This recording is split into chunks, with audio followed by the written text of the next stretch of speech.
This is Monday with the Messiah for March the 9th, 2026 here on Following Him, the Disciple Life.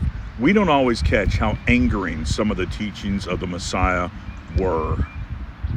Particularly to some groups. I mean, his teachings about things like the resurrection and the afterlife, these would have been upsetting to the Sadducees, what he had to say about the traditions and actions that he took that were directly contrary to the traditions, very upsetting to the Pharisees. But, particularly what he said about himself as the Messiah, which went against how some people thought the Messiah should be.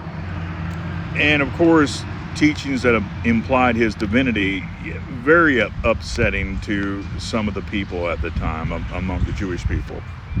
One that may come to your mind that you might recall is in Matthew 26 when he's before the Sanhedrin. This is the night before his crucifixion. And the high priest says to him, "I put you under oath by the living God. Tell us if you are the Christ, the Son of God." Jesus said to him, "It is as you said. Nevertheless, I say to you, hereafter you will see the Son of Man sitting at the right hand of the power and coming on the clouds of heaven." Of course, from that point, the high priest tears his clothes, which you're not supposed to do that with the high priestly garments, but he tears his clothes to show his just extreme anger and grief at this, and declares him guilty of blasphemy, and Jesus is condemned to death. So the charge before the Sanhedrin was blasphemy, and then with the Romans, it's going to be implied that it's treason. Many people do get that obviously he made them angry. That's obviously an angering moment. The high priest is not happy. And they can at least see something that he's saying about his authority coming on the clouds. They don't really get what's going on, with the phrase Son of Man in general. A lot of people don't get that. Some have presented it, well, that was just Jesus being humble, just referring to himself as the Son of Man. Some have used it to suggest that Jesus was trying to tell people that he's just human, just a regular human being, nothing more. Some have emphasized that. That misunderstands how Jesus was using the Son of Man and how the Son of Man is used in a particular passage. In fact, this passage tied with what we just read there in Matthew 26, that it confirms that Jesus, he's thinking more than just Son of Man, in the sense that this was an idiom that sometimes would be used just to talk about just a human. But it was used to mean something more as well. In Daniel 7, verse 13, "I was watching in the night visions, and behold, one like the Son of Man, coming with the clouds of heaven. He came to the Ancient of Days, and they brought him near before him. Then to him was given dominion and glory and a kingdom, that all peoples, nations, and languages should serve him. His dominion is an everlasting dominion which shall not pass away, and his kingdom the one which shall not be destroyed." So see, Jesus, he was referencing his divinity with that statement. It was more than just, "I'm going to come on the clouds."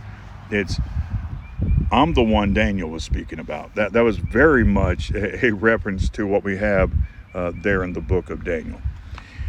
But we see this in other places. And I'll give you one other example, and I encourage you to cross-reference when you read the teachings of Jesus, because you'll be surprised the spots you'll see that connect to things in the Old Testament. And Daniel's definitely a place that you're going to end up on some of those.